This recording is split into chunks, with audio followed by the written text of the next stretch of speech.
So anyway, what we do is the format is Realtors in Closings, Solving Problems.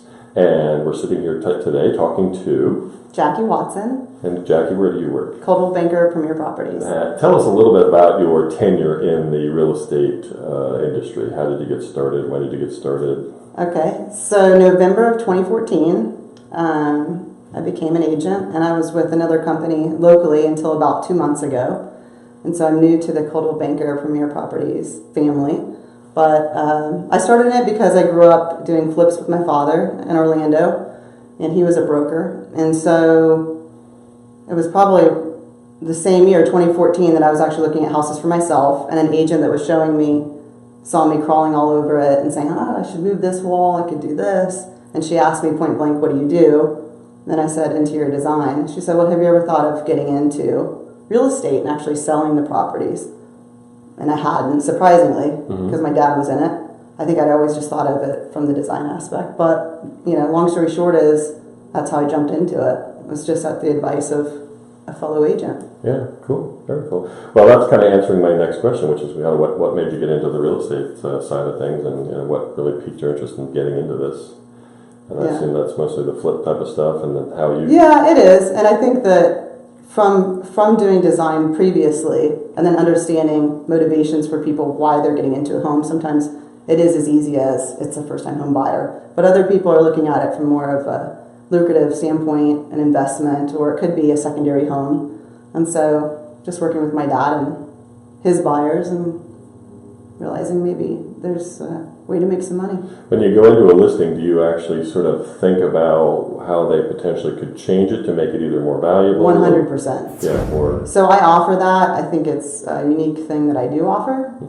It is very common for me to ask the owners to leave, and I will spend about 4 hours redoing their house. I'll use things that they already have. I'll also bring in plants of my own for staging, and not necessarily bringing in furniture, but just eliminating clutter and things that will help the property to sell. So that's kind of the staging aspect, but you were talking about moving walls and things like that, right? Changing out, I'm assuming, maybe hardware, kitchen, and stuff like that. Which is a good conversation to have with potential buyers, is when they come in and they're, I can't see past this.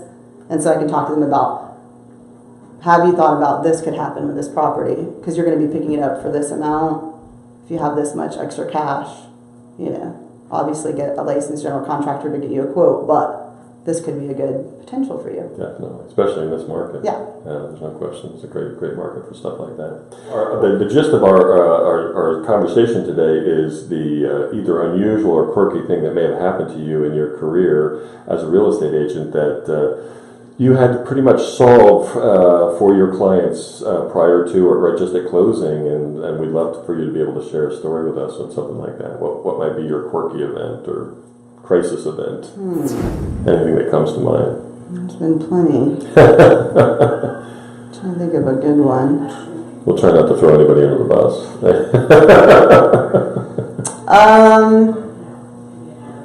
I've had a lot of unusual requests within properties. I've had a buyer where he wanted specific items every time he closed on a property. In particular, he wanted a carousel horse. Wow. Out of one of them. It was a beautiful piece of property here, Mountain World Golf, actually. And so it became quite the debacle between the seller and the buyer. He also wanted 2-gallon bags of M&Ms in the freezer.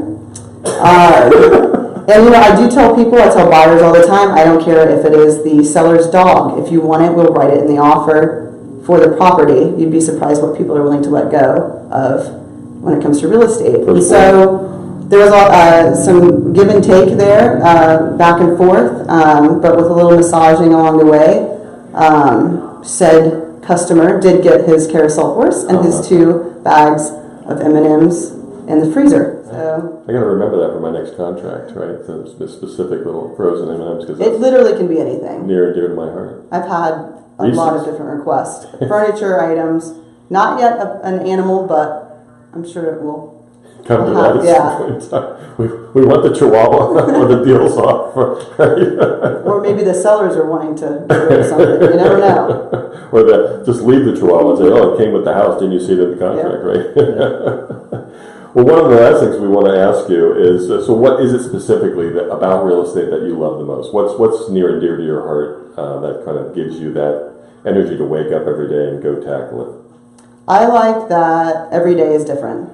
And I'm not saying that just like sleight of hand. I think that I grew up as a gifted student, and I always have thrived when things are different and challenging. And so real estate is definitely challenging. And some days it leaves me frustrated, but then the next day I feel very accomplished because of that challenge before me that I could tackle. So that's probably my favorite aspect. It's not that I love people so much or that I love property, but that the challenge is there and I'm aggressive enough and I do enjoy it for those reasons. That's great. That's great.